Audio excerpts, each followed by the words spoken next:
नमस्कार, black and white में आप सभी का बहुत बहुत स्वागत है। आपके साथ मैं हूं अंजना ओम कश्यप और मॉस्को में रूसी राष्ट्रपति व्लादिमीर पुतिन की इंटरव्यू के बाद अब मैं पहुंच गई हूं दिल्ली और यहां पर स्टूडियो में आज ब्लैक एंड व्हाइट विश्लेषण उस इंटरव्यू का करेंगे, उस दोस्ती का करेंगे जिसको प्रधानमंत्री नरेंद्र मोदी ध्रुव तारा कह रहे हैं। आज सबसे पहले हम आपको रशिया के राष्ट्रपति व्लादिमीर पुतिन के दौरे पर इंडिया टुडे और आज तक के साथ उनके एक वर्ल्ड एक्सक्लूसिव इंटरव्यू के बारे में बताएंगे जो आज पूरी दुनिया में चर्चा का विषय बने हुए हैं। मैं पूरी लिस्ट लेकर आई हूं कि कैसे तमाम प्लेटफॉर्म्स जो विदेशी मीडिया है उन सब ने इसको कवर किया है, यहां तक कि हमारी तस्वीर भी इंटरव्यू की पूरी लगाई है।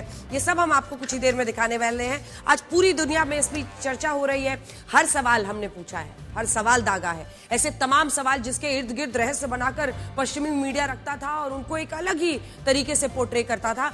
मैं और मेरी सहयोगी गीता मोहन ने राष्ट्रपति पुतिन से हर वो सवाल पूछा जिसके बारे में दुनिया पुतिन की सोच, उनकी राय, उनका स्टैंड जानना चाहती थी। आज हम आपको पुतिन के भारत दौरे के बारे में विस्तार से बताएंगे और ये भी बताएंगे कि आखिर इस यात्रा से भारत को क्या हासिल हुआ। पुतिन का ये दौरा एक सामान्य यात्रा ना होकर दुनिया को एक स्पष्ट संदेश है, एक बहुत बड़ा ऐलान है कि भारत क्या सोचता है और वो किस तरह से अपने फैसले डंके की चोट पर लेता है। आज प्रधानमंत्री मोदी और राष्ट्रपति पुतिन के बीच 23वां भारत रशिया शिखर सम्मेलन हुआ और इसके साथ ट्रेड, डिफेंस यानी व्यापार, रक्षा, एनर्जी जो ऊर्जा है, उनसे जुड़े तमाम मुद्दों पर खास तौर से चर्चा हुई। पुतिन ने कहा कि वो भारत के साथ मिलकर नया transport route, north south transport corridor बना रहे हैं जिससे रशिया से हिंद महासागर के रास्ते सामान सीधा भारत पहुंचेगा। पुतिन ने कहा कि रशिया और भारत मिलकर भारत में सबसे बड़ा न्यूक्लियर पावर प्लांट बना रहे हैं, जबकि प्रधानमंत्री मोदी ने कहा कि सिविल न्यूक्लियर एनर्जी में हमारा दशकों पुराना सहयोग है जो आगे भी जारी रहेगा। बड़ी बात यह है कि पुतिन ने साफ कहा कि रशिया भारत के लिए बिना रुकावट ईंधन की सप्लाई करता रहेगा और कच्चे तेल को लेकर व्यापार रुकने वाला नहीं है। हम तो आपसे यही कहेंगे कि आज का विश्लेषण कई मायनों में अलग होने वाला है और इस विश्लेषण में आपको यह भी पता चलेगा कि भविष्य में भारत और रशिया के रिश्ते किस तरफ जाएंगे और नए वर्ल्ड ऑर्डर में भारत की भूमिका कितनी बड़ी हो सकती है। याद रखिए, एक तरफ ट्रंप ने तमाम टैरिफ्स में इजाफा किया भारत के खिलाफ, वहीं रूस यूक्रेन युद्ध के बाद रशिया पे खूब सारे सैंक्शंस लगा दिए। अब इन सब गतिविधियों के साए में ये बैठक हुई है और इसीलिए माना जा रहा है कि अब एक देश की दादागिरी नहीं चलेगी। मल्टीपोलर वर्ल्ड, बड़े बड़े देश ये तय करेंगे उनके हित में क्या है। और आज अगर आपको यह भी जानना है कि मेरा निजी तौर पर इस पूरी मुलाकात और इंटरव्यू को लेकर क्या सोचना है व्लादिमीर पुतिन के बारे में, मैं उनको कैसे समझ पाई या आंकती हूं, तो भी हमारे साथ जरूर रहिएगा। पूरी दुनिया में भारत और रशिया की दोस्ती की चर्चा हो रही है जिसे प्रधानमंत्री मोदी ने एक ध्रुव तारे जैसा बताया है। ध्रुव तारे को पोल स्टार या नॉर्थ स्टार भी कहते हैं और इसकी खासियत यह होती है कि ये आसमान में लगभग स्थिर नजर आता है और इसकी वजह से इस ध्रुव तारे को स्थिरता का प्रतीक भी माना जाता है। आज जब प्रधानमंत्री नरेंद्र मोदी ने भारत और रशिया की दोस्ती को इस ध्रुव तारे जैसा बताया तो इसका मतलब यह है कि ये दोस्ती स्थिर है, ये अडिग है, ये भरोसेमंद है, दिशा दिखाने वाली है, हर परिस्थिति में साथ खड़ी रहने वाली है। और आज ये दोस्ती पूरी दुनिया में इसी तरह से एक ध्रुव तारे की तरह स्थिर चमक रही है। देखिए, पिछले 8 दशकों में विश्व में अनेक उतार चढ़ाव आए हैं। मानवता को अनेक चुनौतियों और संकटों से गुजरना पड़ा है और इन सब के बीच भी भारत रूस मित्रता एक ध्रुव तारे की तरफ बनी रही है।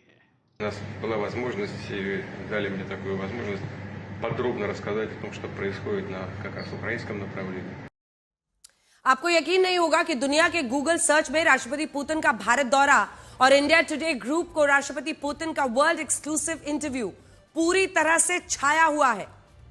कल शाम 6:30 बजे जब राष्ट्रपति पुतिन का विमान नई दिल्ली पहुंचा तब गूगल के ग्लोबल सर्च रिजल्ट में यह टॉप पर ट्रेंड कर रहा था। इसी तरह कल रात 9 बजे जब राष्ट्रपति पुतिन के सुपर एक्सक्लूसिव इंटरव्यू का आज तक और इंडिया टुडे पर एक साथ साइमल्टेनियस लाइव प्रसारण हुआ तब भी यह इंटरव्यू गूगल के ग्लोबल सर्च रिजल्ट में टॉप पर ट्रेंड कर रहा था और इससे आप ये समझ सकते हैं कि पूरी दुनिया की निगाहें इस इंटरव्यू, इस मुलाकात पर टिकी हुई थी और हर कोई राष्ट्रपति पुतिन और प्रधानमंत्री मोदी की इस दोस्ती के बारे में बातें कर रहा है। आइए इस दोस्ती को इन दो तस्वीरों में भी समझ सकते हैं। आपको दिखाते हैं, ये देखिए दो तस्वीरें, जिनमें एक तस्वीर उस वक्त की है जब राष्ट्रपति पुतिन ने दिल्ली के राजघाट पर जाकर राष्ट्रपिता महात्मा गांधी यानी बापू को श्रद्धांजलि दी, और दूसरी तस्वीर उस वक्त की है जब प्रधानमंत्री नरेंद्र मोदी ने अपने आवास पर मुलाकात के दौरान राष्ट्रपति पुतिन को श्रीमद् भगवत गीता का रूसी संस्करण भेंट किया। और आप ये समझिए कि इन दोनों तस्वीरों का मतलब कितना बड़ा होता है। जिस वक्त इंटरनेशनल क्रिमिनल कोर्ट ने यूक्रेन युद्ध के लिए राष्ट्रपति पुतिन के खिलाफ अरेस्ट वारंट जारी किया हुआ है और अमेरिका यह आरोप लगा रहा है कि भारत रशिया से कच्चा तेल खरीदकर उसकी इस युद्ध में मदद कर रहा है, तब राष्ट्रपति पुतिन भारत आते हैं। भारत में वो महात्मा गांधी की समाधि पर जाते हैं, उन्हें श्रद्धा सुमन अर्पित करते हैं और पूरी दुनिया जानती है कि महात्मा गांधी अहिंसा के पुजारी थे और उन्होंने अपना पूरा जीवन ही हिंसा के विरोध में खपा दिया था। यानी इन तस्वीरों से दुनिया को यह संदेश जाता है कि राष्ट्रपति पुतिन भी अहिंसा का सम्मान करते हैं और वो भी यूक्रेन युद्ध का समाधान चाहते हैं। एक तरफ राष्ट्रपति पुतिन ने महात्मा गांधी को श्रद्धांजलि दी, तो दूसरी तरफ प्रधानमंत्री मोदी ने राष्ट्रपति पुतिन को श्रीमद् भगवत गीता का रूसी संस्करण भेंट किया। और ये वो हिंदू धार्मिक ग्रंथ है जिसमें महाभारत के युद्ध का वर्णन किया गया है। श्रीमद् भगवत गीता का पूरा सार ही बस यही है कि किन परिस्थितियों में युद्ध कर्तव्य बन जाता है, युद्ध को लड़ना जरूरी होता है। और इस वक्त राष्ट्रपति पुतिन के मुताबिक वो भी अपने देश की संप्रभुता के लिए इस युद्ध को लड़ रहे हैं और ये युद्ध रशिया की अस्मिता को बचाने वाला है। यानी इन दो तस्वीरों से दो बड़े संदेश साफ निकल रहे हैं। और सबसे बड़ी बात यह है कि प्रधानमंत्री नरेंद्र मोदी ने श्रीमद् भगवत गीता को भारत की सांस्कृतिक विरासत का ग्लोबल प्रतीक आज बनाया है। अमेरिका के पूर्व राष्ट्रपति बराक ओबामा से लेकर जापान के पूर्व प्रधानमंत्री शिंजो आबे, चीन के राष्ट्रपति शी जिनपिंग और अब रशिया के राष्ट्रपति व्लादिमीर पुतिन को गीता का विशेष संस्करण भेंट करके प्रधानमंत्री मोदी ने यह बताया कि हमारी असली सॉफ्ट पावर है क्या और भारत किन सांस्कृतिक जड़ों से जुड़ा हुआ है और हमारी नीति गीता के विचारों से भी प्रेरित है।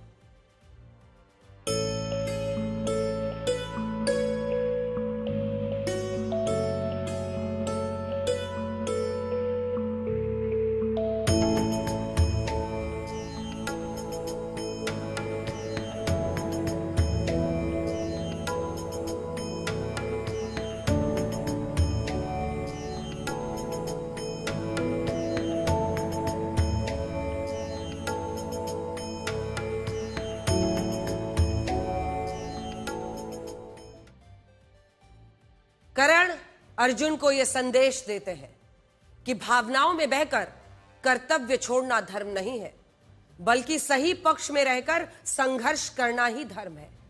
और आप अगर राष्ट्रपति पुतिन से उनका पक्ष जानेंगे तो वो भी यही कहते हैं कि ये युद्ध उन्होंने शुरू नहीं किया और ना ही वो इस युद्ध को जारी रखना चाहते हैं। उनकी दलील यह है कि यूक्रेन को अपनी सुरक्षा का पूरा अधिकार है, लेकिन अगर उसे ये सुरक्षा रशिया की सुरक्षा को खतरे में डालने की शर्त पर मिलती है और वो नेटो देशों का हिस्सा बनता है, तो ऐसे में रशिया आत्मरक्षा में हथियार उठाने के लिए मजबूर हो जाता है। और ये बात जब से उन्होंने हमारे इंटरव्यू में कही है, तब से पूरी दुनिया में इसकी चर्चा हो रही है। आप भी सुनिए। किसी भी देश की सुरक्षा दूसरे देश की सुरक्षा का उल्लंघन करके नहीं हो सकती। ये सिर्फ किताबों में लिखी लाइन नहीं है। अगर सुनने में कठिन लगे तो मैं इसे बहुत सरल भाषा में कहूंगा। यूक्रेन समेत हर देश को अधिकार है कि अपनी सुरक्षा कैसे करनी है वो स्वयं तय करे। हम इस अधिकार को यूक्रेन से छीन नहीं रहे, लेकिन बात यह है कि यूक्रेन की सुरक्षा रूस की सुरक्षा की कीमत पर नहीं होनी चाहिए। यूक्रेन सोचता है कि नेटो में शामिल होना उसके लिए अच्छा है, पर हम कहते हैं कि अगर ऐसा हुआ तो ये कदम रूस की सुरक्षा के लिए प्रत्यक्ष खतरा होगा। इसलिए जरूरत है एक ऐसा तरीका खोजने की जिसमें आपकी सुरक्षा भी बनी रहे और हमारी सुरक्षा खतरे में ना पड़े। राष्ट्रपति पुतिन के इस बयान की चर्चा पूरी दुनिया में है और वो इसलिए हो रही है क्योंकि अब तक अंतर्राष्ट्रीय मीडिया ने राष्ट्रपति पुतिन का ये पक्ष दुनिया को दिखाया ही नहीं था। इसका बड़ा कारण ये था कि दुनिया में पश्चिमी देशों के मीडिया को अंतर्राष्ट्रीय मीडिया मान लिया जाता है और पश्चिमी मीडिया पर बार बार ये आरोप लगते हैं कि वो रशिया के पक्ष को कभी लोगों के सामने आने ही नहीं देता। लेकिन पहली बार जब इंडिया टुडे ग्रुप ने राष्ट्रपति पुतिन का 100 मिनट का इंटरव्यू किया है तो दुनिया को उनका पक्ष भी पता चल रहा है। और इसीलिए हमने अपने शुरुआत में कहा कि राष्ट्रपति पुतिन का भारत दौरा और आज तक को उनका ये इंटरव्यू दुनिया में छाया हुआ है। आज हर एक की जुबान पर है, आज हर कोई इसकी चर्चा कर रहा है। अब मैं आपको बड़ी स्क्रीन पर 2 तस्वीरें दिखाना चाहती हूं जिससे आप प्रधानमंत्री मोदी और राष्ट्रपति पुतिन की जो आपसी समझदारी है उसको आप समझ पाएंगे। 2001 में सीएम मोदी और पुतिन की मुलाकात की ये तस्वीर देखिए, क्योंकि अगर आप इसको दोस्ती को समझना है तो आपको पर्सपेक्टिव में देखना होगा। पहली तस्वीर साल 2001 की है जब नरेंद्र मोदी गुजरात के मुख्यमंत्री थे और पहली बार वो तत्कालीन प्रधानमंत्री अटल बिहारी वाजपेयी से मिलने के लिए आए हुए थे। उनके ठीक पीछे एक बार जूम इन करके दिखा दीजिए, प्रधानमंत्री के साथ अटल बिहारी तब प्रधानमंत्री थे, अटल बिहारी वाजपेयी पूर्व प्रधानमंत्री के पीछे आप देख रहे हैं, ये देखिए नरेंद्र मोदी खड़े हैं। उस वक्त जसवंत सिंह भी थे और यहां पर व्लादिमीर पुतिन बैठे हुए। अब आ जाइए साल 2025 में और फिर आती है ये तस्वीर। इस तस्वीर को देखिए, इस तस्वीर उस वक्त की है जब राष्ट्रपति पुतिन कल शाम दिल्ली पहुंचे थे और प्रोटोकॉल तोड़कर प्रधानमंत्री नरेंद्र मोदी खुद राष्ट्रपति पुतिन को रिसीव करने के लिए एयरपोर्ट आए थे और दोनों नेता एक ही गाड़ी में 7 लोक कल्याण मार्ग पर स्थित प्रधानमंत्री आवास पहुंचे, जहां प्रधानमंत्री मोदी ने राष्ट्रपति पुतिन के लिए प्राइवेट डिनर का आयोजन किया था। आप इन 2 तस्वीरों को देखिए जिनमें प्रधानमंत्री मोदी और राष्ट्रपति पुतिन की जो कारपूल वाली कूटनीति नजर आती है, जिसमें पहले भी आपने देखा था जब एससीओ समिट था। 1 सितंबर की वो तस्वीर है जब चाइना में एससीओ समिट के दौरान राष्ट्रपति पुतिन और प्रधानमंत्री मोदी एक ही कार में द्विपक्षीय मुलाकात के लिए रवाना हुए थे और उस वक्त राष्ट्रपति पुतिन के प्रधानमंत्री मोदी के लिए 10 मिनट अपनी कार में जानकारी मिली थी कि उन्होंने कहा कि ये प्लान नहीं था, मैं वहां पर था और फिर वो आए और हम लोगों ने कहा कि साथ ही चलते हैं और प्रधानमंत्री नरेंद्र मोदी से बात करने के लिए मेरे पास हमेशा बहुत कुछ होता है, ये उन्होंने हमें इंटरव्यू में भी बताया था। और वही ये वाली तस्वीर है जब प्रधानमंत्री खुद गए एयरपोर्ट और अपने कार में उनको साथ लेकर 7 लोक कल्याण मार्ग पहुंचे। इस कारपूल की भी एक तस्वीर आई जो अब काफी वायरल है।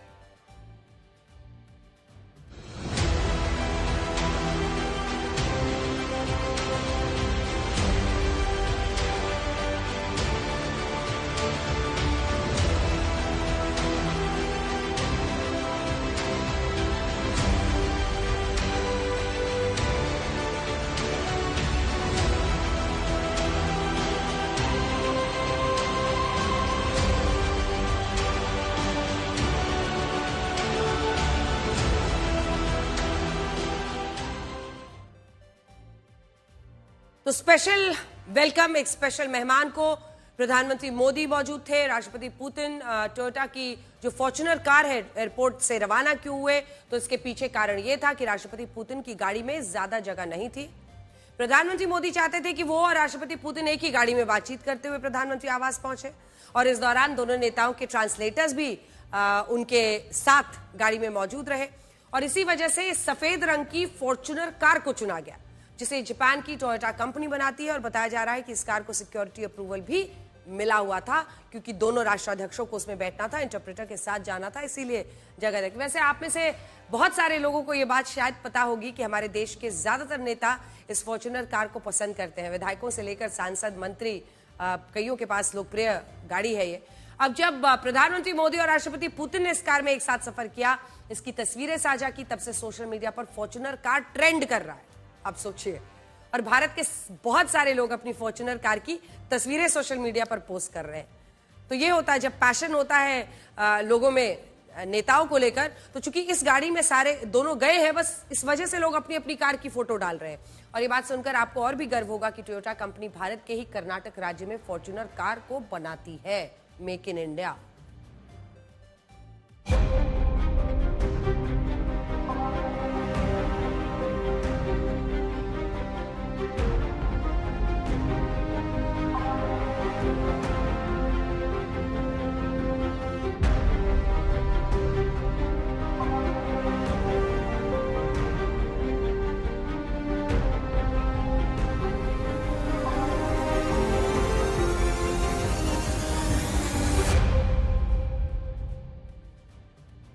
वैसे ये कारपूल वाली जो कूटनीति है, अब प्रधानमंत्री मोदी और राष्ट्रपति पुतिन की एक सिग्नेचर मूवमेंट जिसको कहते हैं, राष्ट्रपति पुतिन के साथ प्रधानमंत्री नरेंद्र मोदी की दोस्ती की पहचान बन गई है। और ये सवाल मैंने राष्ट्रपति पुतिन से इंटरव्यू में पूछा था जब चाइना में उन्होंने अपनी गाड़ी में प्रधानमंत्री मोदी के साथ सफर किया था, तब दोनों नेताओं के बीच क्या बातचीत हुई, सवाल का राष्ट्रपति पुतिन ने क्या जवाब दिया, सुनिए। एक तस्वीर हम दिखाना चाहते हैं राष्ट्रपति जी आपको, और राष्ट्रपति पुतिन, इस तस्वीर में आप प्रधानमंत्री नरेंद्र मोदी के साथ कार में जा रहे हैं। अब ये फोटो खूब वायरल होता है, लोग वीडियो पे इसके खूब डिस्कशन करते हैं कि क्या हुआ, कैसे हुआ। अब आप चूंकि यहाँ बैठे हैं, आप ही बताइए, क्या ये पहले से आप लोगों ने तय किया हुआ था और क्या बात हुई गाड़ी में? हम दोनों के बीच सामयिक विषयों पर ही बातचीत हुई और इसे लेकर पहले से कोई तैयारी नहीं थी। हम दोनों बाहर निकले, सामने मुझे मेरी कार दिखाई दी तो मैंने उन्हें साथ चलने को कह दिया, वैसे ही जैसे दोस्तों के बीच होता है। इसमें इससे ज्यादा और कुछ भी नहीं था। रास्ते में हम दोनों ने बस आम दोस्तों की तरह बात की। हमारे पास हमेशा बातचीत करने को कुछ न कुछ जरूर होता है। हम लोग बातचीत में इतना व्यस्त हो गए कि बाद में ख्याल आया कि लोग हमारा इंतजार कर रहे होंगे। इसमें ऐसा कुछ खास नहीं था। आज शिखर सम्मेलन से पहले राष्ट्रपति पुतिन को 21 तोपों की सलामी दी गई। राष्ट्रपति भवन में उन्हें गार्ड ऑफ ऑनर भी दिया गया। इस दौरान राष्ट्रपति द्रौपदी मुर्मू और प्रधानमंत्री मोदी भी वहां पर मौजूद रहे। ये तस्वीरें हम आपको दिखा रहे हैं। बड़ी बात यह है कि जब राष्ट्रपति पुतिन अपनी गाड़ी से नीचे उतरे तो उन्होंने सबसे पहले राष्ट्रपति के सैन्य सचिव मेजर जनरल वुदेव परिदा से हाथ मिलाया और अब उनका ये वीडियो भी काफी वायरल हो रहा है और लोग ये कह रहे हैं कि राष्ट्रपति पुतिन सैनिकों का सम्मान करना कभी नहीं भूलते।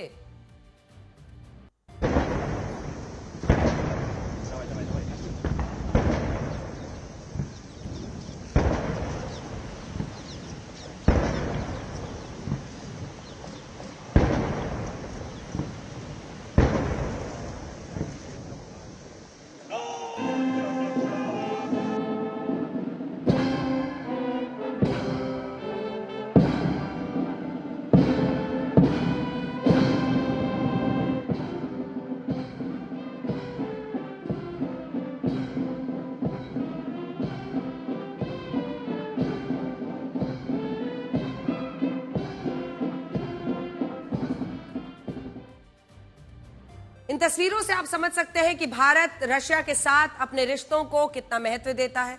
राष्ट्रपति पुतिन के साथ प्रधानमंत्री मोदी का कितना खास रिश्ता है। हमने आपसे पहले भी कहा था कि ये रिश्ता इससे इतना सहज है क्योंकि इसमें दोनों नेता एक दूसरे के मत का सम्मान करते हैं और आज भी ये बात स्पष्ट रूप से देखी गई। आज हैदराबाद हाउस में मुलाकात के दौरान प्रधानमंत्री मोदी ने ये राष्ट्रपति पुतिन की मौजूदगी में कहा कि यूक्रेन युद्ध को लेकर भारत का पक्ष न्यूट्रल यानी तटस्थ नहीं है, बल्कि भारत का पक्ष शांति का है। हम न्यूट्रल नहीं है, हम शांति के साथ खड़े हैं, हम पीस के साथ खड़े हैं और हम इस युद्ध में हर हाल में शांति चाहते हैं। सुनिए। पिछले दिनों विश्व समुदाय के सभी नेताओं से जब भी मेरी बात हुई है और उन्होंने जब विस्तार से मेरे चर्चा की, मैंने हमेशा कहा है कि भारत न्यूट्रल नहीं, भारत का पक्ष है और वो पक्ष शांति का है।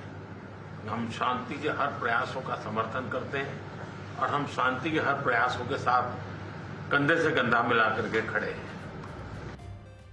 सोचिए, अमेरिका भारत पर आपने देखा है बार बार यूक्रेन युद्ध में रशिया की मदद करना, आप तेल खरीद रहे हैं तो आप उस युद्ध को फंड करें, ऐसे तमाम आरोप लगाता है। जबकि प्रधानमंत्री मोदी दुनिया के इकलौते ऐसे नेता हैं जो आमने सामने की मुलाकात में कई बार यूक्रेन युद्ध में शांति की वकालत कर चुके हैं और वो भी पुतिन के सामने बैठकर।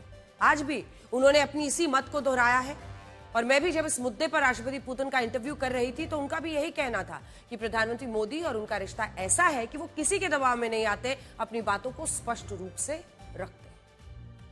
अब आपको बड़ी स्क्रीन पर यह दिखाते हैं कि भारत और रशिया के बीच कौन से नए समझौते हुए और इन समझौतों से दोनों देशों को क्या हासिल होगा, क्योंकि यहीं से आपको तस्वीर साफ आएगी कि दोस्ती ये सब तो अपनी जगह पर है, लेकिन भारत को फायदा क्या हुआ, भारत की झोली में आया क्या। सबसे बड़ा ऐलान तो यही हुआ है कि रशिया भारत को कच्चा तेल, नेचुरल गैस, रिफाइनिंग, पेट्रोकेमिकल और न्यूक्लियर क्षेत्र में अपनी सभी आपूर्ति जारी रखेगा। जूम इन कीजिए, जूम इन कीजिए और थोड़ा जूम इन कीजिए। ये हो गया तेल, ये है गैस और पश्चिमी देशों के दबाव के बावजूद पहले से ज्यादा सहयोग अगर संभव हो रहा है तो तेल के क्षेत्र में, क्योंकि इसी तेल का बहाना करके अमेरिका ने भारत पर जबरदस्त टैरिफ्स ठोके। उसके बाद से गैस, बल्कि ये सवाल भी मैंने जब उनसे पूछा कि आपने तो न्यूक्लियर ये तेल को लेकर तो अमेरिका ये कहता है कि आप हम वॉर फंड कर रहे हैं, तो उन्होंने कहा कि वो खुद हमसे न्यूक्लियर एनर्जी खरीदते हैं और आप भारत को वो रोक रहे हैं। तो चाहे वो तेल हो, गैस हो, रिफाइनिंग हो, पेट्रोकेमिकल्स हो या परमाणु क्षेत्र हो, ये सेंसिटिव वक्त है। इसको थोड़ा जूम इन करके एक बार दिखा दीजिए, यहां पे जूम इन कीजिए, परमाणु पर जूम इन कीजिए। इसकी अहमियत को समझिए। एक नाजुक और सेंसिटिव स्थिति बनी हुई है क्योंकि रूस यूक्रेन में जंग चल रहा है। पश्चिमी देश लगातार रशिया पर सैंक्शंस लगा लगा कर दबाव बना रहे हैं। ऐसे में अगर परमाणु क्षेत्र में बावजूद इन दबावों के दोनों देशों में आपसी सहयोग बढ़ता है, यहां तक कहा कि परमाणु का जो ऊर्जा है उसका इस्तेमाल खेती, दवाइयां, इन क्षेत्रों में कैसे करना है, कैसे भारत को साफ फ्यूल मिले, यानी ऐसी ऊर्जा जिससे प्रदूषण नहीं होता है। और ये पांचों सबसे अहम जो ऊर्जा के स्रोत है, तेल, गैस, रिफाइनिंग, पेट्रोकेमिकल, परमाणु क्षेत्र, इसमें अगर पश्चिमी देशों के दबाव के बावजूद दोनों देश ये कहते हैं कि हमको अपना रिश्ता अच्छा रखना है और हम तो इसमें सहयोग करेंगे ही करेंगे, तो ये साफ बताता है कि क्या है दोनों की सोच इन सब को लेकर। अगली बात आपको दिखाते हैं, क्योंकि भारत रूस समझौते से अगली चीज जो फायदा भारत को होगा, तो पिछली जो हमने आपको पूरी तस्वीर दिखाई, अगर हर तरह की ऊर्जा में सहयोग बढ़ता है तो एक वो देश है जिसको इससे बहुत परेशानी होगी, जो टैरिफ लगाता है। नाम बताने की अब जरूरत है नहीं। तो अब हम आपको दिखाते हैं अगला क्या। दूसरा बड़ा ऐलान सिविल न्यूक्लियर क्षेत्र में सहयोग बढ़ाने पर हुआ है। भारत में अभी ज्यादातर जगहों पर कोयले से बिजली बनाई जाती है, लेकिन अब हम छोटे न्यूक्लियर रिएक्टर्स प्लांट्स भी लगाना चाहते हैं और इसमें रशिया हमारी मदद करने वाला है। और ये कोई मामूली डील नहीं है। इस टेक्नोलॉजी में पूरी दुनिया में रशिया का एक तरह से सबसे आगे रशिया को माना जाता है और जबरदस्त एडवांसमेंट है, मतलब विकास है रशिया में इन मुद्दों पर। अब जब रशिया में हमें इस क्षेत्र में और सहयोग देगा तो भारत का वो लक्ष्य पूरा हो सकता है जिसके तहत हम साल 2047 तक छोटे न्यूक्लियर रिएक्टर से 100 गीगावाट बिजली बनाना चाहते हैं, जबकि अभी हम इससे 8 गीगावाट बिजली ही बना पा रहे हैं। बड़ी बात यह है कि अब रशिया की मदद से ऐसे तमाम जो छोटे न्यूक्लियर रिएक्टर्स हैं उससे क्या कर सकते हैं, हम रशिया की मदद से छोटे न्यूक्लियर रिएक्टर्स बना सकते हैं जो पानी में तैरकर बिजली का उत्पादन कर सकेंगे। तो आप सोचिए बिजली का उत्पादन कैसे साफ और ऊर्जा मिले। तीसरा बड़ा ऐलान यह हुआ कि दोनों देश आपसी व्यापार को $100 बिलियन यानी 9 लाख करोड़ रुपए तक लेकर जाना चाहते हैं। अभी दोनों देशों के बीच एक साल में लगभग 5,80,000 करोड़ रुपए का सालाना व्यापार है, जिनमें भारत का घाटा बहुत ज्यादा है। हम सामान वहां से खरीदते तो हैं लेकिन बेचते कम है। हम रशिया से 5,39,000 करोड़ रुपए का सामान खरीदते हैं। जूम इन कीजिए, ये हमारा आयात है, इतना हम खरीदते हैं, लेकिन हम बेचते कितना है, वहां पर 5,39 करोड़ है और यहां पर सिर्फ 41,000 करोड़ है। तो भारत रूस जो मौजूदा व्यापार है वो हम आपको दिखा रहे हैं, लेकिन ये हेविली स्क्यूड है रशिया की तरफ। इसको इसका संतुलन बनाना है। ऐसे में ये बहुत जरूरी होगा कि कैसे भारत का सामान रशिया में बिके। इससे ये हमें सुनिश्चित करना होगा कि कैसे हम आइडेंटिफाई करें कि रशिया में क्या कुछ बिक सकता है, हमारे व्यापारी वो एक्सपोर्ट कर पाए। ये एक बड़ी चीज है। इसी मुलाकात में यह भी ऐलान हुआ कि रशिया अपने देश में भारत के लोगों को काम करने के नए मौके देगा। रशिया क्षेत्रफल के लिहाज से दुनिया का सबसे बड़ा देश है और यह मुझे लगता है कि सबसे डिसाइसिव और बड़ा आज जो काम हुआ है वो यही है। क्योंकि अगर आप देखिए तो जो मैन पावर फ्लो है वो अगर कहीं से उसको एक सरकारी ढांचा मिलता है तो इससे एक तो एक्सप्लॉयटेशन रुकता है, यानी किसी का फायदा उठाया जाए या किसी को गुमराह करके पैसे लेकर वहां भेज दिया जाए फिर छोड़ दिया जाए, ऐसी तमाम चीजें रुकती हैं। तो कैसे आप मैन पावर के लिए प्लानिंग कर रहे हैं, उसमें आप रूस की आबादी 15 करोड़ है, ये डेटा बहुत इंपॉर्टेंट है। भारत रूस समझो, रूस को भारतीय कामगारों की जरूरत है। रूस की आबादी 15 करोड़ है, कामगारों का वहां पर संकट है और 10 लाख भारतीयों को नौकरी देने को तैयार है। जो मैन पावर वहां पर फंडलिंग की बात हो रही है। एक और ऐलान ये हुआ कि जब भारत रशिया से सिर्फ हथियार नहीं खरीदेगा बल्कि दोनों देश साथ मिलकर हथियारों का निर्माण करेंगे, यानी मेक इन इंडिया के तहत रिसर्च एंड डेवलपमेंट, को डेवलपमेंट, को प्रोडक्शन पर जोर होगा। यानी अब हम ज्यादा से ज्यादा हथियार रशिया से टेक्नोलॉजी लेंगे, टेक्नोलॉजी ट्रांसफर करेंगे, लेकिन अपने ही देश में बनाएंगे, को प्रोडक्शन करेंगे। हमने ब्रह्मोस मिसाइल्स बनाई है वो रूसी तकनीक से था, लेकिन बनाया हमने। वही ब्रह्मोस हमारे लिए काम आया ऑपरेशन सिंदूर में। तो तस्वीर साफ है कि make in India, make with Russia. उनकी टेक्नोलॉजी को लेकर बनाना है, लेकिन अपना करना है। अब आइए स्पेस सेक्टर में। तो स्पेस सेक्टर को लेकर भी भारत और रशिया के बीच समझौता हुआ, जिसके तहत दोनों देशों में जो अंतरिक्ष में इंसानों को भेजने के मिशन पर साथ काम करेंगे हम। Navigation, deep space, rocket engine के विकास में भी दोनों देशों के बीच आने वाले वक्त में सहयोग बढ़ेगा। राष्ट्रपति पुतिन ने यह भी वादा किया है कि वो संयुक्त राष्ट्र की सुरक्षा परिषद में भारत को स्थायी सीट देने का समर्थन करते हैं। और यह भारत के लिए एक बहुत बड़ा पॉइंट है, क्योंकि आजादी के बाद से अब तक अनेकों ऐसे मौके आए जब कोई ना कोई तरीके से, मतलब चाइना ने अड़ंगा लगाया, जो भी लगाया, यूएनएससी में भारत अपनी यूनाइटेड नेशन सिक्योरिटी काउंसिल में भारत को स्थायी सदस्यता नहीं मिली है। और इस पर व्लादिमीर पुतिन ने हमारे इंटरव्यू में भी कहा था कि मतलब इस तरह से बड़े संगठनों में भारत का ना होना अपने आप बताता है कि उन संगठनों का शायद महत्व ही खत्म हो रहा है। 2026 में ब्रिक्स की अध्यक्षता मिले, जो कि भारत को मिलने वाली है, इसकी भी उन्होंने चर्चा की। आतंकवाद के खिलाफ भी दोनों देशों के बीच सहमति बनी। राष्ट्रपति पुतिन ने कहा कि वो आतंकी फंडिंग को रोकने, उन पर प्रतिबंध लगाने के लिए भारत के साथ मिलकर काम करेंगे। इसी मुलाकात में यह भी ऐलान हुआ कि भारत और रशिया के बीच ज्यादा से ज्यादा व्यापार भारत की करेंसी रुपए और रशिया की करेंसी रूबल में होगा। अभी दोनों देशों के बीच 96% व्यापार रुपए रूबल में हो रहा है, लेकिन डिजिटल करेंसी प्लेटफॉर्म पर दोनों देशों के बीच अभी बातचीत नहीं हुई है। 96% जो व्यापार है वो रुपया रूबल में हो। अब इसी से एक तरीके से आप समझ सकते हैं कि डिपेंडेंसी डॉलर पर खत्म होगी। आपको डी डॉलराइजेशन की तरफ इसको बड़ा कदम माना जा रहा है। आखिरी फैसला, भारत और रशिया के बीच international north south transport corridor, यहां पे इतिहास बनते देखेंगे। अगर ये कॉरिडोर बन जाता है और ये रास्ता होगा जहां से दोनों देश समय और पैसे की बचत कर पाएंगे और एक दूसरे के साथ व्यापार कर सकेंगे। आप इस नक्शे पर देख सकते हैं कि ये कॉरिडोर मुंबई में देखिए कहां से शुरू हो रहा है।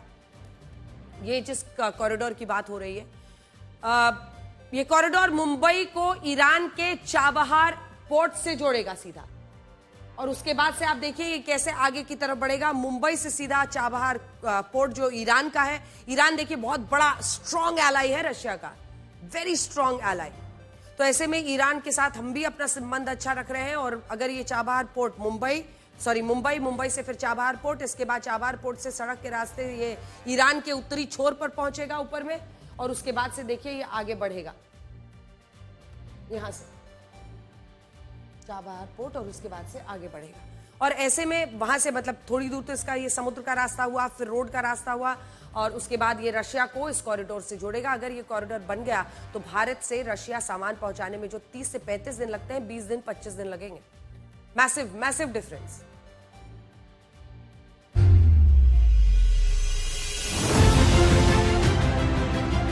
पिछले 8 दशकों में विश्व में अनेक उतार चढ़ाव आए, मानवता को अनेक चुनौतियों और संकटों से गुजरना पड़ा, और इन सब के बीच भी भारत रूस मित्रता एक ध्रुव तारे की तरफ बनी रही। मुझे पूरा विश्वास है कि आने वाले समय में हमारी मित्रता हमें ग्लोबल चैलेंजेस का सामना करने की शक्ति देगी, और यही भरोसा हमारे साझा भविष्य को और समृद्ध करेगा।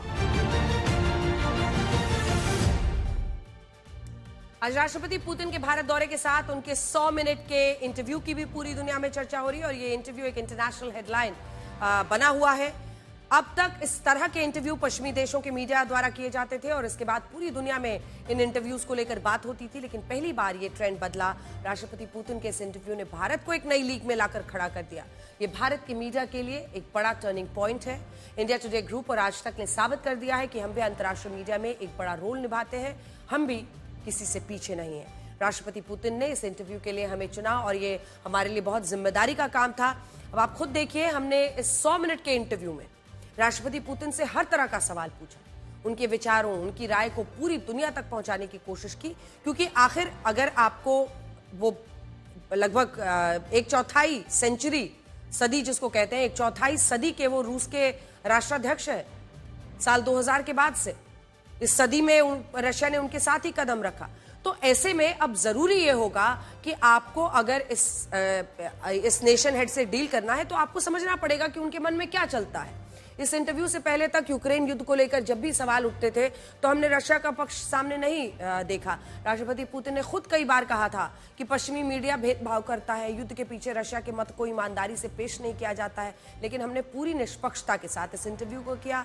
आज दुनिया के लोग इसे देखकर हैरान हो रहे हैं और पश्चिमी मीडिया में मैंने एक दो पत्रकारों को ये देखते हुए बोलते हुए सुना कि इस इंटरव्यू को देखने के बाद उन्हें समझ में आ रहा है कि रशिया का क्या पर्सपेक्टिव है। ये जानने की जरूरत होती है अगर आपको दोनों पक्ष दिखाने हैं। कई मुद्दों पर उन्होंने राष्ट्रपति पुतिन का पक्ष पहली बार आ रहा है, पता चल रहा है, इसकी भी चर्चा की। जैसे द वॉशिंगटन पोस्ट आपको दिखाते हैं, मैं इसीलिए प्रिंट आउट भी लेकर आई हूं। Washington Post, Putin says there are points he can't agree to in the US proposal to end Russia's war. ये उन्होंने हमारे इंटरव्यू में ही कहा था। हमने एक अच्छा सा कोलाज आपके लिए बनाया है और इस कोलाज में आपको सभी दिखेंगे जो हेडलाइंस हैं। तो ये वॉशिंगटन पोस्ट ने हमारे इंटरव्यू को आज कोट किया है और कहा है राष्ट्रपति पुतिन शांति प्रस्ताव के कई बिंदुओं पर सहमत नहीं है, उन्होंने इन्हें स्वीकार करने से इनकार कर दिया है। इनमें यह भी लिखा है कि इंडिया टुडे ग्रुप के इंटरव्यू में राष्ट्रपति पुतिन ने कई नई बातों का खुलासा किया। उसके बाद एसोसिएटेड प्रेस उन्होंने कोट किया है हमारे ऑर्गेनाइजेशन को। उसके बाद से एसोसिएटेड प्रेस जिसने यही बात को अपनी हेडलाइन बनाया है और एक लेख में इस इंटरव्यू के सभी बड़े पॉइंट्स को लेकर कवर किया है। सीएनएन ने लिखा है कि इस इंटरव्यू से साफ है कि रशिया यूक्रेन के डॉनबास रीजन पर अपना कब्जा नहीं छोड़ेगा। उसके बाद अल जजीरा हो, सब ने इसको किया है। स्पेस, सेक्युलर, न्यूक्लियर क्षेत्र में भारत के साथ अपने सहयोग बढ़ाने वाले हैं और चाइना के सरकारी अखबार ग्लोबल टाइम्स ने हमारी तस्वीर के साथ, क्योंकि हमने जिस क्रेमलिन में कैथरीन हॉल में ये पूरा इंटरव्यू किया है उसकी भी उन्होंने तस्वीर डाली है। तो ये चाइना के ग्लोबल टाइम्स ने इस इंटरव्यू को ब्लूप्रिंट जैसा बताया है और चाइना में भी इस इंटरव्यू की चर्चा हो रही है। इसके अलावा भारत के भी सभी अखबारों में ये इंटरव्यू एक बड़ी हेडलाइन बने। सबसे ज्यादा चर्चा उस बयान की हो रही है जिसमें राष्ट्रपति पुतिन ने यह कहा कि जब अमेरिका अपनी ऊर्जा जरूरतों के लिए रशिया से ईंधन और गैस खरीद सकता है, न्यूक्लियर एनर्जी खरीद सकता है, तो भारत ऐसा क्यों नहीं कर सकता। सुनिए। जहां तक भारत की ओर से रूस से ऊर्जा संसाधनों की खरीद की बात है तो मैं साफ कर दूं कि अमेरिका अब भी अपने न्यूक्लियर पावर प्लांट्स के लिए हमसे परमाणु ऊर्जा की खरीद करता है।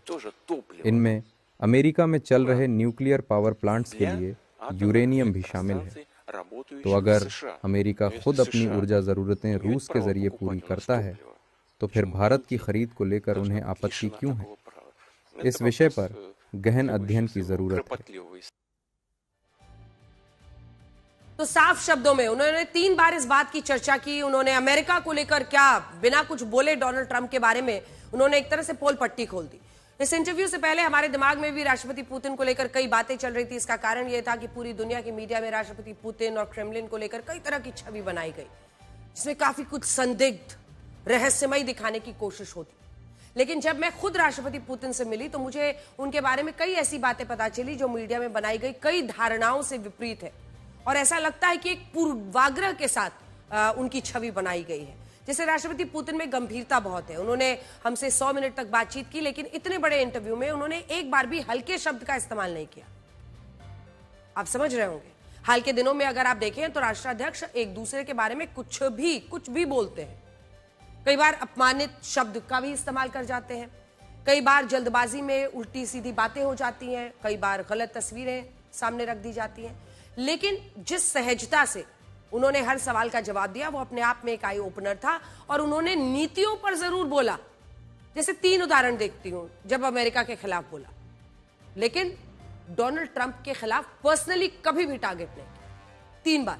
सबसे पहले G8 में नहीं जाना है, वहां पर वहां कोई सम्मान नहीं है और वहां पर सम्मान ना होने की वजह से, भारत जैसे देश के ना होने की वजह से उसकी कोई जरूरत नहीं है रशिया को। सीधा करारा जवाब था, लेकिन डोनाल्ड ट्रंप के खिलाफ किसी हल्के शब्द का इस्तेमाल नहीं किया। अब देखिए, आप सीधा आ जाइए नेटो पर। जब मैंने नेटो पर उनसे सवाल पूछा कि ये क्या वाकई आपको लगता है, आपने हमेशा कहा है कि भाई ईस्टर्न एक्सपेंशन इधर नहीं होना चाहिए, तो आप नेटो के को आप और यूक्रेन तो नेटो का सदस्य बना नहीं, तो ऐसे में आपने क्यों युद्ध छेड़ दिया? क्या ये वाकई नेटो एक खतरा है अमेरिका को, या आपके लिए सिर्फ एक बिसात है जिस पर आप ये युद्ध करना चाहते थे? ये प्रीटेक्स्ट था। उन्होंने सीधा इसका जवाब दिया और कहा ईस्टवर्ड एक्सपेंशन अमेरिका ने किया है, अपने वादे से वो पीछे हटे जब जब उनको बोलना था। और फिर तीसरा सबसे जो महत्वपूर्ण उदाहरण है जिसकी सबसे ज्यादा हेडलाइंस है, जब मैंने ऊर्जा पर उनसे पूछा कि वो तो कच्चा तेल खरीदने पर कह रहे हैं कि हम वॉर फंड कर रहे हैं आपका यूक्रेन के खिलाफ, उन्होंने कहा खुद न्यूक्लियर एनर्जी खरीद रहे हैं और भारत को मना कर रहे हैं ऊर्जा खरीदने से। उन्होंने नीतियों पर जमकर आलोचना की, लेकिन जब बात हुई, और ये तस्वीरें हम आपको दिखा रहे हैं राष्ट्रपति भवन से डिनर के बाद, राष्ट्रपति पुतिन का ये काफिला राष्ट्रपति भवन से निकल चुका है। एक भव्य डिनर का आयोजन किया गया था राष्ट्रपति भवन में। व्लादिमीर पुतिन का ये आखिरी एंगेजमेंट जिसको आप कह सकते हैं 2 दिन के इस दौरे में, बीते दिन वो 7 लोक कल्याण मार्ग पर गए थे डिनर के लिए प्रधानमंत्री नरेंद्र मोदी के साथ। आज सुबह वो पहुंचे राजघाट और उसके बाद हैदराबाद हाउस में सबसे बड़ा जो बायलैटरल एंगेजमेंट था, बायलैटरल डिस्कशन, और उसके बाद अब राष्ट्रपति भवन में एक महाभोज का आयोजन किया गया था, जिसके बाद राष्ट्रपति पुतिन अब रवाना होंगे। लगभग 6 घंटे का पूरा सफर होता है दिल्ली से मॉस्को का, मुझे लगता है उसके लिए अब वो रवाना हो रहे हैं और कल की सुबह उनकी मॉस्को में बीतेगी। लेकिन उससे पहले भारत के साथ दोस्ती वाली डील जो हुई है और जो आयाम नए खुले हैं उसको लेकर लोगों में बहुत गर्माहट है। उन्होंने ऊर्जा के क्षेत्र में देखिए व्यापार को लेकर अमेरिका के दोहरे मापदंडों का मुद्दा उठाया। राष्ट्रपति ट्रंप को लेकर ऐसा कोई बयान नहीं दिया जिसमें गंभीरता की कमी दिखे। राष्ट्रपति ट्रंप को लेकर बार बार यही कहा कि उनके शांति प्रयासों की प्रशंसा करते हैं, लेकिन रशिया अपना मुद्दों पर समझौता नहीं करे। सोचिए, एक बड़े नेता की यही पहचान होती है, वो अपने समकक्ष के लिए हल्के और कम संजीदा शब्दों का इस्तेमाल ना करें। राष्ट्रपति पुतिन में इस बात को हमने करीब से देखा। और आप सोचिए, एक ऐसे वक्त पर जब उन्हें भी एहसास है कि कैसे उनको विलेनाइज कर रहा है वेस्ट, कैसे पश्चिम के देश उनको लगातार सबसे बड़ा विलेन, हिंसावादी, विस्तारवादी, जार समझने वाला, एम्पायर बनाने, अनेकों उनके लिए बातें कही जाती हैं, वॉर क्रिमिनल। लेकिन बावजूद इसके किसी एक नेता के लिए किसी भी सवाल पर अपमानित शब्द का इस्तेमाल नहीं किया। आप खुद सुनिए उन्होंने राष्ट्रपति ट्रंप को लेकर कितने सधे हुए शब्दों का इस्तेमाल किया, जबकि कुछ समय पहले अगर आप देखिए तो राष्ट्रपति पुतिन को धमकियां दे रहे थे डोनाल्ड ट्रंप। अगर विटकॉफ और जैरेड कुशनर दोनों आपसे 5 घंटे, जैसा कि बताया 5 घंटे आपकी उनसे बातचीत चली है, किस बिंदु पर जाकर डिसएग्रीमेंट हुआ, मतलब मामला नहीं निपटा, सहमति नहीं बनी? हाँ, ऐसे कई मुद्दे रहे जिन्हें लेकर विरोधाभास था। ये एक बेहद पेचीदा विषय है जिसकी जिम्मेदारी राष्ट्रपति ट्रंप ने खुद पर ली है। मैं इसे लेकर कटाक्ष नहीं कर रहा, मगर दोनों पक्षों को एकमत करना एक बहुत जटिल काम है।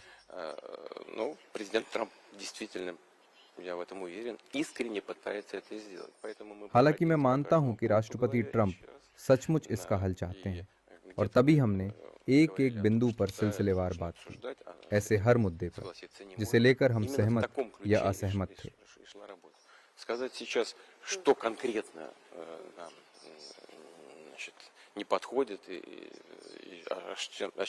फिलहाल अभी कुछ भी कहना जल्दबाजी होगी, क्योंकि इसका कुछ भी निष्कर्ष निकालना राष्ट्रपति ट्रंप की देखरेख में हो रही बातचीत में बाधा डाल सकता है। उनके कूटनीतिक प्रयास जारी हैं। उन्होंने पहले यूक्रेन के प्रतिनिधियों से बात की, इसके बाद वो यूरोप गए, फिर वो हमारे पास आए और इसके बाद वो यूरोपीय हितधारकों और यूक्रेन के प्रतिनिधियों से दोबारा बात करेंगे। एक और बात जो बहुत स्ट्राइकिंग है वो है उनका सेंस ऑफ ह्यूमर, और कमाल का है। इसे मैं आपको अपने अनुभव से बता रही हूँ। जब मैंने स्टीव विटकॉफ और जैरेड कुशनर से उनकी मुलाकात को लेकर सवाल किया तो उन्होंने कहा कि वो 2 लोग थे और मैं अकेला। और भी कई बातें जिनके बारे में आपको बताना चाहती हूँ। देखिए, दिलचस्प ये था कि एक लैंग्वेज इंटरप्रेटर साथ में थे, हमारे ट्रांसलेटर। मतलब मैं सवाल पूछती थी और वही सवाल उनको ट्रांसलेटर उनके कान में बताता था और उसको सुनने के बाद वो जवाब देते थे रूसी भाषा में, और वो ट्रांसलेटर हमें वही भाषा उनका जवाब जो है ट्रांसलेट करके कान में दे रहे थे। तो बहुत सारी चीजें एक साथ हो रही थी। लेकिन बावजूद इसके जब मैंने टोक कर उनसे कुछ कहा तो उन्होंने भी उस पर हंसते हुए जवाब दिया। वो हिस्सा हम आपको दिखाएंगे। तीसरा, राष्ट्रपति पुतिन से मिलकर यह भी समझ आया कि वो अपने फैसलों को लेकर स्पष्ट है, कोई कंफ्यूजन नहीं है। उदाहरण, जब उन्होंने जहां G8 नहीं जाना है अस्वीकार किया और उन्होंने माना, जब मैंने समराइज किया कि क्या विटकॉफ और जैरेड कुशनर की जो मुलाकात की हुई है उसमें आपको ये ऑफर आया था कि आप G8 में शामिल हो जाइए युद्ध खत्म करके, तो उन्होंने कहा कि हाँ ऐसी बात आई थी, लेकिन मैं इसके लिए तैयार नहीं हूँ, मुझे वहां नहीं जाना, जहां सम्मान नहीं है वहां पर जाने की जरूरत नहीं है। और इसीलिए हम कहते हैं कि जहां पर एक क्लैरिटी हो, एक साफ सोच हो, अपना विजन होना जरूरी है, और राष्ट्रपति पुतिन में ये बात साफ दिखाई दे रही थी। कई सारे रिपोर्ट्स आ रहे हैं प्रेसिडेंट पुतिन की रूस G8 में वापस जुड़ना चाहता है, ऐसा हो रहा है?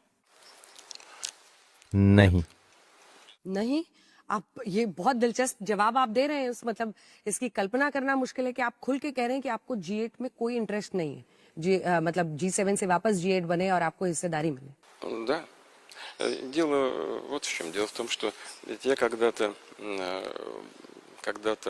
так случилось, я сейчас не буду вдаваться в детали. ये एक दिलचस्प टिप्पणी है और आप सही कह रहे हैं। मैं इस विषय पर बिल्कुल स्पष्ट हूँ। देखिए, सच बात यह है कि मैं इन बैठकों में जाना बहुत पहले ही बंद कर चुका था। ये पहली बात है। दूसरी बात, मैं सच में नहीं समझ पाता कि G7 देश खुद को G7 क्यों कहते हैं। G यानी ग्रेट, यानी बड़े। लेकिन जरा सोचिए, आज भारत क्रय शक्ति के आधार पर दुनिया की तीसरी सबसे बड़ी अर्थव्यवस्था है। तो फिर क्षमता के लिहाज से यूके या कुछ और देशों की स्थिति क्या है? मुझे ये थोड़ा विचित्र लगता है, लेकिन ठीक है, उनका अधिकार है खुद को जो कहना चाहे। हाँ, इन देशों की अर्थव्यवस्थाएं हाईटेक हैं, उनकी नींव मजबूत है, ये बिल्कुल सही है। लेकिन इसके बावजूद वैश्विक अर्थव्यवस्था में उनकी हिस्सेदारी लगातार घट रही है, और ये रुझान आगे भी जारी रहेगा, क्योंकि ये उनकी सरकारों की गलत नीतियों का प्रत्यक्ष परिणाम है। जैसे जर्मनी को देखिए, 3 साल से मंदी में है। फ्रांस कठिन हालात में है, मंदी के बिल्कुल करीब, और यही स्थिति कई अन्य प्रमुख अर्थव्यवस्थाओं की भी है। लेकिन ये भी सच है कि G7 अभी भी एक महत्वपूर्ण मंच है। वो काम करते हैं, चर्चा करते हैं, फैसले लेते हैं। उन्हें शुभकामनाएं, उनका भला ही हो। लेकिन फिर भी एक समय आया जब मैंने इन बैठकों से पूरी तरह दूरी बना ली, और ये यूक्रेन की घटनाओं की वजह से नहीं था, बल्कि कुछ और कारण थे जिन पर मैं अभी विस्तार में नहीं जाना चाहता। खैर, हम अपने अमेरिकी साझेदारों को इस बारे में पहले ही बता चुके हैं। आप ये कह रहे हैं राष्ट्रपति पुतिन के बारे में चौथी बड़ी बात यह है कि प्रधानमंत्री मोदी के साथ उनका रिश्ता सिर्फ नाम के लिए नहीं है। ऐसा नहीं है कि सिर्फ कूटनीतिक कारणों से प्रधानमंत्री मोदी और राष्ट्रपति पुतिन के बीच दोस्ती दिखाई देती है। इस इंटरव्यू में बार बार राष्ट्रपति पुतिन की बातों में प्रधानमंत्री मोदी का जिक्र आ रहा था। वो भारत के विकास की बात कर रहे थे, वो मोदी के बारे में कह रहे थे कि मोदी ऐसे नेता नहीं है जिन्हें झुकाया या दबाया जा सकता है, ये पुराना 70 के दशक का भारत नहीं है। एक बड़ी बात है, राष्ट्रपति पुतिन प्रधानमंत्री मोदी के बीच एक पर्सनल केमिस्ट्री इसलिए दिखती है क्योंकि दोनों नेता एक दूसरे को बहुत करीब से समझते हैं, और ये इंटरव्यू साबित करता है कि ये दोस्ती सोने की तरह खरी है। इसमें दोनों नेता एक दूसरे को सहज तरीके से समझते हैं। इसके अलावा राष्ट्रपति पुतिन की बातों में नए भारत की एक ताकत दिख रही थी। वो भारत की जो ग्रोथ स्टोरी है उसका पूरा सम्मान कर रहे थे, बार बार खुद ही आंकड़े दे रहे थे, और भारत का GDP ग्रोथ रेट क्या है, भारत कितनी बड़ी शक्ति बन गया है, ये सब कुछ बता रहे थे। अब अगली खबर का रुख करते हैं। पुतिन का भारत दौरा, हमें ये दिया गया उनका इंटरव्यू पूरी दुनिया में चर्चा का विषय हुआ है, लेकिन इस चर्चा के बीच एक और खबर बड़ी है जिसके बारे में आज बात करना जरूरी है। पिछले 4 दिनों से इंडिगो एयरलाइंस के हवाई यात्री बड़ी मुसीबत झेल रहे हैं। DGCA द्वारा बनाए गए नए नियमों को लागू करने में लापरवाही बरतने की वजह से इंडिगो का फ्लाइट शेड्यूल बिगड़ गया, जिसका खामियाजा इंडिगो की सेवाएं लेने वाले हवाई यात्रियों को भरना पड़ रहा है। और अलग अलग शहरों की तस्वीरें हैं। DGCA के नए नियमों की वजह से इंडिगो पिछले 4 दिनों से क्रू मेंबर्स यानी जो पायलट है, जो एयर हॉस्टेस है और अन्य फ्लाइट स्टाफ है, उनकी कमी से जूझ रहा है। उनके पास यात्रियों को ले जाने के लिए पायलट्स कम पड़ रहे हैं। हालत यह है कि दिल्ली, बेंगलुरु, पुणे, हैदराबाद समेत कई एयरपोर्ट्स पर पिछले 4 दिनों में 1000 से ज्यादा फ्लाइट्स रद्द हैं। सैकड़ों फ्लाइट्स कई घंटे की देरी से चल रही हैं। हवाई यात्रियों को एयरपोर्ट्स पर 20-20 घंटे तक इंतजार करना पड़ रहा है, और इन हवाई यात्रियों को इंडिगो की तरफ से ना कोई मदद मिल पाई है, ना उड़ान से संबंधित जानकारी। कुछ एयरपोर्ट्स पर हालात यह है कि खाना, पानी, जरूरी सामान के लिए यात्रियों इंडिगो एयरलाइंस के स्टाफ में झड़प तक हो रही है। हवाई यात्रियों को हो रही इस परेशानी की वजह डीजीसीए द्वारा बनाए गए कुछ नए नियम हैं। इंडिगो ने इन नियमों को बिना किसी तैयारी और सही योजना बनाए लागू कर दिया, जिससे अव्यवस्था फैल गई है। डीजीसीए के नए नियम थे कि 7 दिन लगातार काम करने के बाद फ्लाइट स्टाफ को 2 दिन की छुट्टी दी जाए। जरूरी है, अगर उनको आराम नहीं मिलेगा, अगर वो स्वस्थ नहीं रहेंगे तो फिर सबकी जिंदगी दाव पर लगती है। लेकिन अचानक चूंकि ये सब लागू हुआ है तो ये अव्यवस्था फैली है। नाइट लैंडिंग की अधिकतम सीमा 6 से कम करके 2 कर दी गई। नाइट लैंडिंग में मतलब यह है कि रात की शिफ्ट में फ्लाइट स्टाफ को अलग अलग एयरपोर्ट्स पर कितनी बार लैंड कराया जाए। इसके अलावा फ्लाइट स्टाफ की नाइट शिफ्ट को लगातार 2 रातों से ज्यादा ना करने के लिए कहा गया। लंबी उड़ानों के बाद पायलट को कम से कम 24 घंटे का आराम जरूरी अनिवार्य किया गया है। नाइट शिफ्ट की टाइमिंग भी रात 12 बजे से सुबह 6 बजे तक कर दी गई है। पहले ये 5 बजे तक का। तो आज के लिए ब्लैक एंड व्हाइट में इतना ही। अब आपसे हमारी अगली मुलाकात होगी कल रात 9 बजे। तब तक आप खुश रहिए, सुरक्षित रहिए, स्वस्थ रहिए और अपने राज अपने तक ही रखिए, क्योंकि यहां दोस्तों के भी दोस्त होते हैं। नमस्कार।